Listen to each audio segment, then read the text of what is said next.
bangsa. Cinta Nusantara kita, beragam budaya kita, warisan budaya Indonesia. Selamat siang Bapak. Siang Ibu. Apa kabarnya hari ini Bapak? Alhamdulillah baik. Baik Bapak, hari ini Bapak akan melakukan kegiatan coaching dengan siapa Bapak? Saya akan melakukan coaching sama Bapak Feni Senja Maulana. Oke, sama Bapak ini ya. Bagaimana sudah siap? Insya Allah siap. Sehubung dengan tugas saya di sini, saya lihat sebagai supervisor, ada beberapa hal yang ingin saya tanyakan kepada Bapak mengenai coaching yang akan Bapak lakukan. Sebelumnya, Bapak kan sudah melakukan coaching ya kemarin. Oke. Bagaimana perasaan saat itu? Saat itu terus terang masih gugup ya, masih meraba-raba jalannya kemana, dan saya merasa masih banyak perlu belajar lagi. Oke, baik. Untuk selanjutnya dalam proses coaching ini kan ada 3 kompetensi ya yang Betul. perlu dilakukan oleh seorang coach, yaitu kehadiran penuh, mendengarkan secara aktif, dan menggunakan pertanyaan-pertanyaan yang berbobot. Kira-kira yang mana yang perlu dikuatkan oleh Bapak? Ya, dari pengalaman yang sebelumnya ya, yang sudah saya lakukan, itu saya masih merasa masih lemah di mendengarkan secara ya, mendengarkan coaching. Nah, barangkali di aspek itu yang ingin saya tingkatkan. Nah, kira-kira dari kompetensi yang tadi Bapak sebutkan, yaitu mendengarkan secara aktif, yang mana yang akan lebih difokuskan untuk diobservasi kali ini? Barangkali ke mengarahkan coaching ya untuk mencapai tujuannya. Nah, itu nanti saya harus untuk mendapatkan pertanyaan yang berbobot. Saya tentu saja harus mendengarkan secara aktif gitu ya, secara penuh gitu. Nah, barangkali hal detail seperti itu yang ingin saya tingkatkan. Saya ingin fokus ke sana. Apa yang Bapak harapkan dari kegiatan coaching yang akan Bapak lakukan saat ini? Saya pengennya ada peningkatan beberapa aspek ya, terutama keterampilan bagaimana menggait gitu ya, menggait coaching untuk mencapai tujuannya. Kemudian juga hal-hal yang beberapa yang perlu saya latih gitu ya. Nah, itu juga ingin saya tingkatkan di kesempatan kali ini. Baik Bapak. Baik, setelah ini silakan Bapak melakukan coaching dengan Bapak Feni. Saya berharap mudah-mudahan lancar ya Bapak. Amin. Sukses Amin. terus. Selamat siang Bapak. Terima kasih. Siang, terima kasih juga Ibu.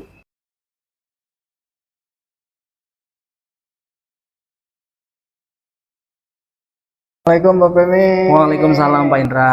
Selamat sore. Sore Pak Indra. Apa kabar nih? Ini saya alhamdulillah Pak Indra ini lagi baik banget nih Pak. Alhamdulillah. Oke, sore ini mau bicara apa? Ya kemarin kan saya udah minta ya Pak Indra buat ngobrol ya Pak Indra ya. Sore ini tuh saya udah nggak tahan dari pagi sebenarnya tadi pengen ngobrol, cuman karena saya lagi jamnya penuh, jadi nggak bisa nih baru sekarang nih Pak. Nah, nggak apa-apa Saya tuh, sekarang. iya gini Pak, saya tuh lagi pusing nih Pak, galau banget. Gimana caranya saya bisa ngatur waktu nih Pak? Aduh lagi penat banget Pak. Emang itu masalah semua orang sih. Nah, itu. Nah, Pak Femi gimana masalahnya nih? Iya, jadi saya tuh anak saya lagi sakit Pak di rumah Pak. Udah ada ya sekitar hampir kurang lebih 4 harian. Nah, kemudian saya kan sama istri berdua ya di Gading Elok tuh. Jadi saya agak kerepotan nih ngejagainnya. Kita nggak ada orang tua kan, kita benar-benar harus berdua. Jadi saya agak kerempongan dengan waktu, ditambah lagi sekolah nggak bisa ditinggalin, apalagi sekarang lagi lagi banyak Pak kerjaannya Pak. Masalah pembelajaran, mau ada supervisi, banyak, kemarin juga ada banyak pelatihan. Nah, jadi Ya sebegitu penatnya gitu loh Pak, maksudnya Pak. Iya. Gitu. Jadi penat banget ya.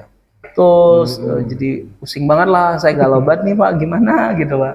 Saya butuh di coaching sama Bapak nih Pak. Oke, tujuan coachingnya sendiri apa nih kita nih hari ini? Ya, saya berharap sih saya bisa mengatur waktu itu semua Pak. Oh, jadi intinya manajemen waktu. Iya. Gitu. Sih mudah-mudahan itu bisa saya lakukan gitu loh Pak. Oke. Terutama mengenai masalah yang tadi ya barusan ya. Nah, oke, kita coba nih lebih kita dalam ya, lebih dalam. Nah, bisa diceritakan sih situasi sekarang itu selain apa namanya, selain lagi crowded banget yang tadi gitu ya. Seperti apa sih manajemen waktu Pak Femi sebetulnya? Itu Pak, itu memang saya akui saya buruk Pak dalam manajemen waktu Pak. Jadi Bisa diceritakan buruknya itu dalam hal seperti apa? Jadi gini Pak, saya tuh tipikal orang yang semuanya tuh kayaknya belum terencana gitu waktu-waktu yang bisa saya terapkan. Gitu. Apalagi ditambah yang sekarang ini nih karena memang saya Jadi harus case khusus gitu ya. betul lebih ke arah yang kayak ini lagi sakit dede nih kan. Saya pulang sekolah itu kan harus langsung jagain sampai kadang-kadang sampai subuh Pak, nggak tidur gitu. Nah kemudian besoknya saya harus ke sekolah kan. RPP-nya belum saya pelajarin malam. Ngajar ya dia akhirnya bingung juga malah jadi tidur Pak. Ngajar juga udah ngantuk nggak fokus gitu ya. Bahkan hari Senin kemarin itu saya nggak masuk sekolah Pak. Karena tadi itu ya. Betul, saya nggak bisa datang ke sekolah, kondisi saya lagi pusing kepala, malamnya udah begadang, jagain si Dede Aira kan. Jadi gitulah Pak, kepenatannya tuh begitu tuh Pak. Jadi saya tuh belum bisa ngatur waktu dengan baik banget tuh kan, jelek banget ya Pak ya. Gitu. Nggak apa-apa sih, itu emang masalah universal gitu ya, semua orang. Nah, kalau manajemen waktu itu kira-kira yang idealnya itu kayak gimana sih manajemen waktu yang baik itu? Saya sih memang nggak gambarin begini, harusnya mungkin saya bisa lebih rigid dengan waktu nih, ngatur harusnya nih saya bisa sama istri tuh berkomitmen nih ngejagain di daerahnya dari jam berapa sampai jam berapa. Kemudian saya bisa menyempatkan waktu untuk mempersiapkan RPP di malam hari ya sebelumnya sebelum ngajar gitu. Kemudian besoknya tetap bisa masuk gitu, walaupun agak lelah-lelah ya saya bisa sih begitu, tapi seharusnya bisa ngatur waktu sedemikian rupa supaya nanti nggak keganggu antara pekerjaan rumah dengan pekerjaan yang di sekolah ya, gitu. Pribadi sama profesional. Betul, mungkin ya, gitu, Pak. Oke, luar biasa sih emang itu sih ya. Nah, untuk kira-kira kalau misalkan keadaan ideal seperti itu, tantangannya apa sih? Iya. Nah ini Pak, banyak banget ini kebetulan tantangannya Pak. Karena kondisinya sekarang kan belum sepenuhnya pulih Pak ya Aira itu ya Pak. Jadi agak mungkin jadi agak kalut nih ngomongin masalah bisa ninggalin di daerah, nggak ngejagain lah gitu ya. Tetap saya harus jagain. Itu tantangan yang pertama. Yang kedua ini saya mungkin belum komunikasi sama istri nih terkait ngomongin jadwal. Nah itu juga tantangan buat saya Pak. Karena saya kalau ngomong sama istri itu harus timingnya harus tepat gitu Pak. Kayaknya kalau nggak tepat nanti malah cekcok, malah jadi nggak produktif kan. Kemudian juga saya juga harus mulai merancang pembelajaran nih di sela-sela waktu nih harusnya mah ya kalau memang lagi keadaan crowd kayak gini mah mungkin pas di sekolah gitu ya lagi ada jam kos saya harusnya ngerancang RPP begitu Pak. Itu sih belum saya lakukan memang gitu Pak. Nah, menurut skala nih kita bicara mengenai 1 sampai 10 deh. Nah, kira-kira situasi sekarang itu menurut Pak Femi itu berada di skala berapa sih? Saya tuh lagi ada di 4 kayaknya Pak. Jangan pesimis juga. Iya, karena kondisinya emang. Kenapa tuh di 4 tuh? Betul. Saya kondisinya di 4 itu pekerjaan banyak yang terbengkalai Pak. Kayak misalnya report konseling itu jadi saya nggak langsung tuliskan, nggak saya reportkan. Kemudian pembelajaran di kelas juga bukan beberapa waktu sih untuk seminggu ini mah kayaknya banyaknya kosong deh. Gitu. Saya ngasihnya cuman tugas aja gitu. Kemudian di rumah jadi kayak kelelahan terus, kecapean terus badan saya gitu Pak. Jadi di rumah sama di sekolah tuh begitu. Jadi menurut saya tuh sekarang tuh keadaannya di 4 gitu Pak. Dari 4 ya. Nah, kalau misalkan kita bicara target nih, dari 1 sampai 10 kira-kira Pak Femi pengen berada di angka berapa nih? Nah, dari skala 1 sampai 10 ini, kira-kira Pak Femi ingin berada di angka berapa sih setelah coaching ini? Saya sih pengennya mah Pak 10 ya. Cuman saya realistis aja, kayaknya kalau 10 seperfect itu dalam kondisi yang sekarang kayaknya nggak mungkin sih. Kenapa tuh nggak mungkin? Iya, karena kan ada faktor lain ya Pak ya. Anak saya sakit Pak, itu yang nggak bisa saya lakukan dengan optimal ya. Mungkin saya sampai angka 8 atau 7 lah, 8 lah. Itu 8. saya udah sedikit agak takut, tapi saya optimis lah, ya, gitu. Harus optimis ya. Insya Allah sih Pak, sampai angka 8 malah. 8 siap. Nah, untuk Femi, nah dari skala 1 sampai 10 ini, kira-kira Pak Femi ingin berada di angka berapa sih setelah coaching ini? Saya sih pengennya mah Pak 10 ya. Cuman saya realistis aja, kayaknya kalau 10 seperfect itu dalam kondisi yang sekarang kayaknya nggak mungkin sih. Kenapa tuh nggak mungkin? Iya, karena kan ada faktor lain ya Pak ya. Anak saya sakit Pak, itu yang nggak bisa saya lakukan dengan optimal ya. Mungkin saya sampai angka 8 atau 7 lah, 8 lah. Itu 8. saya udah sedikit agak takut, tapi saya optimis lah, ya, gitu. Harus optimis ya. Insya Allah sih Pak, sampai angka 8 malah. 8 siap. Nah, untuk mencapai angka 8 tadi nih dari skala 4 ya, kita baca startnya dari angka 4 nih. Apa saja nih langkah-langkah yang kira-kira harus kita lakukan nih buat ke angka 8 tuh? Betul sih, itu saya sudah memikirkan. Saya coba memikirkan tadi awalnya, cuma saya belum sepenuhnya yakin. Tapi saya akan menceritakan ke Bapak nih target dari target yang tadi saya pengen ke angka 8 itu, langkah-langkah yang mau saya lakukan. Yang pertama barangkali ya Pak ya, saya mau bikin dulu nih, kayaknya perlu membuat skala waktu dulu deh. Skala waktu. Iya, kayak semacam rundown gitu ya Pak. Bisa lebih dalam bentuk apa tuh? Catatan. Bisa di catatan jurnal pribadi saya sih Pak. Pribadi ya. Iya. Itu kemudian kalau sudah buat itu, saya kan tahu nih mana pekerjaan yang prioritas, mana yang tidak ya. Nah, kemudian yang darurat itu dalam keadaan yang sebenarnya itu nggak ada dalam rundown, tapi itu darurat, misalnya kayak ada daerah sakit, tetap jadi prioritas juga Pak gitu. Nah, itu juga saya buatkan. Nah, yang kemudian yang kedua adalah kayaknya saya perlu deh ngobrol sama istri gitu ya. Ini karena memang rencana sih pengen ke dokter. Kalau momen-momen di rumah tanpa ada klik gitu ya, momen yang klik, ya takut jadi problem ya. Kayak kalau lagi ke dokter, lagi ada anak, kita ngobrol masalah jagain jam berapa sampai jam berapa, kayaknya lebih lebih istri, nyaman. iya betul, istri lebih nyaman karena di depan anak nih Pak. Kalau kita menyengajakan gitu, dia anak lagi tidur, kita ngobrol, kayaknya pasti nggak nyaman Pak, gitu ya. Tapi kalau lagi di dokter, di dokter kayaknya lebih nyaman sih menurut saya. Kenapa begitu? Karena momennya kan di umum, nggak mungkin nih istri saya marah-marah kan, gitu. Gitu, karena itu juga ya. Nah, yang ketiga yang perlu saya lakukan barangkali mulai deh ngerjain hal-hal kecil yang kaitannya dengan pekerjaan-pekerjaan di sekolah. Itu 3 langkah yang mungkin saya perlu lakukan. Oke.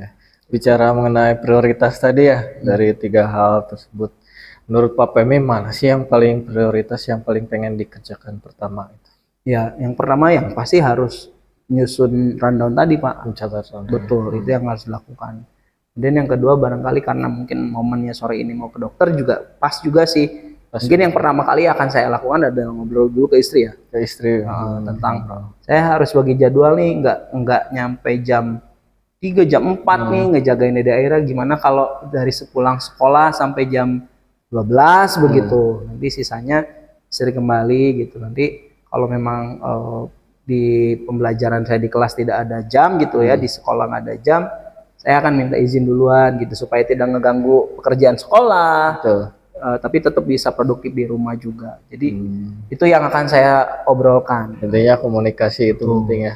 Itu satu mungkin ya kalau karena sore ini. Yang kedua malam baru deh saya susun rundown kayaknya, bikin jurnal waktu gitu. Nah yang ketiga barangkali yang tadi sih mulai mengerjakan, tapi itu semampu saya dulu deh, biar nanti bisa fokus kedua ini dulu gitu. Oh ya. Jadi sore ini tadi adalah bikin catatan rundown ya, Femi. Malam nanti karena ketemu istri ya, baru malam komunikasi sama istri. Ya. Sama yang ketiga mungkin di besoknya. Iya, barangkali mudah-mudahan besok udah mulai bisa. Besok. Karena mungkin udah tahu kan mana pekerjaan-pekerjaan yang urgent-urgent kan, Pak. Iya. Oke. Menurut Pak Femi untuk biar manajemen lebih bagus tuh ya. Kira-kira selain dari istri gitu ya, daya dukung apa sih yang dibutuhkan buat Pak Femi? Nah ini Pak, saya memang yang pertama ya, saya memang perlu banget orang yang mengingatkan. Mungkin saya akan mintakan sejawat Pak, terutama barangkali rekan guru BK ya, ada Bu Dina di sana. Bu Dina sekaligus bisa mengkonseling kondisi saya kalau lagi saya memerlukan konseling ya Pak. Nah, biasanya gitu Pak, kita di sana saling mengkonseling, dan saya percaya Bu Dina bisa membantu saya untuk mengawal gitu rencana-rencana tadi. Dua, barangkali orang yang bisa saya hubungi Bu Sari kali ya Pak ya. Bu Sari. Ya. Karena beliau sama-sama calon guru penggerak Pak, paham tentang coaching, juga bisa meng-coaching saya Pak mungkin ke depannya gitu ya kalau saya butuh urgent, kalau momen-momen tertentu lah ya. Iya. Gitu. Nah itu dua orang itu, dan pasti juga kepala sekolah sih ya. Karena beberapa waktu lalu saya juga tidak ke sekolah, saya izin ke beliau gitu. Betul itu sekali ya. Perlu ya, betul, perlu mengkomunikasikan sama beliau. Barangkali itu Pak yang bisa membantu saya gitu Pak. Nah, wah nggak terasa nih Pak Femi. Waktunya udah mulai habis nih. Nah untuk sesi terakhir saya pengen tahu nih kesimpulan apa sih yang Pak Femi dapatkan dari obrolan kita kali ini sih. Ya, tadinya tuh saya pas datang tuh galau banget Pak. Jujur ini Pak, saya galau banget karena aduh ya Allah, sepenat ini, sepusing ini, segalau ini, saya harus kayak gimana. Akhirnya mau mintalah coaching kemarin kan. Kemudian bisalah coaching sekarang, dan saya merasa bahagia ya Pak. Bahagia coaching sama Bapak karena kegalauan-kegalauan saya terkait dengan manajemen waktu saya mulai pudar gitu ya Pak. Dengan kita tadi udah ngobrol, Bapak banyak bertanya kepada saya dengan pertanyaan-pertanyaan ajib Pak, sehingga oh iya ya ternyata itu bisa dilakukan, oh iya ternyata harusnya gini ya. Dan luar biasanya ya, saya juga ngerasa kok ini muncul idenya dari saya juga ya ujung-ujungnya gitu ya Pak ya. Tapi sekeren itu sih. Terima kasih banyak ini buat Pak Indra. Saya berharap Bapak tetap terus bisa memberikan coaching terbaik ya buat saya Pak. Amin. Saya masih belajar dan perlu meningkatkan. Hanya sekedar teman bicara aja sih.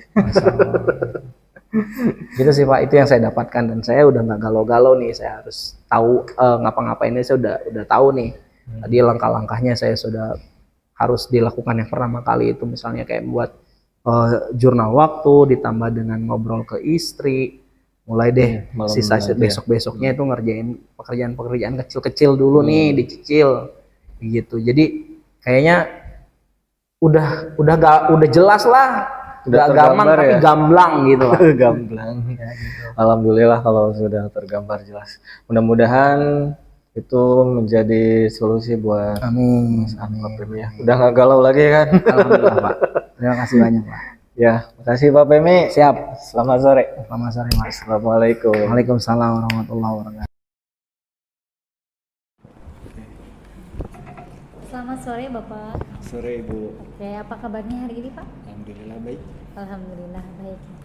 Ini Pak, saya tadi kan sudah mengawal ya, melihat proses coaching Bapak ya terhadap Pak Femi tadi. Ya, saya memberikan apresiasi sekali, sangat bagus sekali ya apa yang sudah Bapak lakukan ya. Karena sudah melakukan praktik coaching dengan baik, terlihat di mana alur ceritanya sudah mulai terlihat Pak. Jadi identifikasinya, tujuannya ya, itu semuanya sudah Bapak sampaikan. Kemudian ada yang ingin saya sampaikan nih ya terkait praktik coaching yang sudah dilakukan. Jadi menurut Bapak ya, apa indikator keberhasilan dari coaching yang telah coaching yang telah tadi Bapak lakukan? Oke. Ini berdasarkan waktu kita praobservasi ya. Saya fokus ingin meningkatkan keterampilan mendengarkan yang efektif ya. Nah, pada saat mendengarkan aktif tersebut, pada saat kegiatan coaching tadi, saya memang fokus berusaha ke sana bagaimana mendengarkan setiap penjelasan dari coach ya, saat dia menceritakan tentang mulai dari masalahnya, kemudian sampai dia mengemukakan sendiri ke berkomitmen terhadap solusi yang dia buat. Nah, di situ saya mencoba mendengarkan secara efektif gitu ya, cara baik-baiknya seperti itu sih Bu. Jadi saya fokuskan ke arah sana. Oke, baik Bapak. Tadi Bapak sudah mengetahui ya indikator keberhasilan yang sudah Bapak lakukan. Betul. Oke. Kemudian saat coaching tadi apa semuanya sudah berjalan dengan lancar? Untuk secara mayoritas bisa saya katakan ya gitu ya. Memang ada beberapa yang masih perlu saya kembangkan itu ya, saya tingkatkan terutama pada aspek pertanyaan ya. Ada beberapa pertanyaan yang saya merasa nadanya itu kita bukan hanya tentang soal apa yang kita tanyakan ya, bagaimana cara kita menyampaikannya itu juga lebih penting gitu ya. Ada beberapa yang harus saya koreksi gitu ya, untuk saya perbaiki gitu sih Bu. Oke, jadi tadi prosesnya sudah sangat baik ya Pak ya. Alhamdulillah sudah sangat baik. Oke, mohon izin ya, saya akan menyampaikan hasil observasi saya. Ya, saya akan membahas bahwasanya Bapak sudah melakukan coaching ini dengan baik, ya, dimana Bapak sudah menunjukkan pertanyaan-pertanyaan yang baik, yang berbobot. Kemudian Bapak sudah berada di posisi yang baik juga, ya. Kemudian jadi semua kompetensi, semua tahapan-tahapan coaching itu sudah Bapak lakukan dengan baik, ya. Mudah-mudahan dengan apa yang sudah Bapak lakukan bisa Bapak kembangkan kembali setelah di coaching-coaching berikutnya. Oke, sebelum saya akhiri ya, kira-kira kompetensi lain apa yang ingin Bapak kembangkan berdasarkan pengalaman coaching ini, Pak? Saya lebih ingin mengembangkan kompetensi ini ya, keterampilan bagaimana merancang pertanyaan dan mendelivernya. Cara mendelivernya itu yang ingin saya pelajari lebih dalam gitu ya.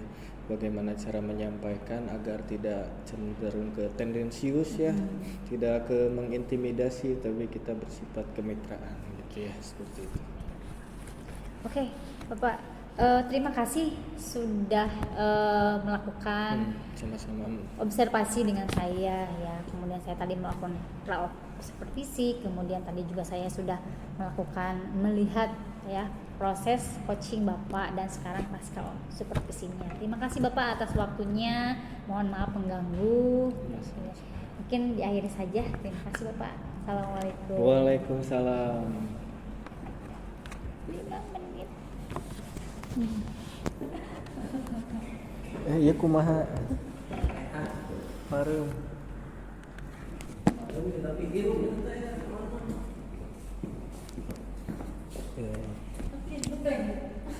Tunjukkan apa ya?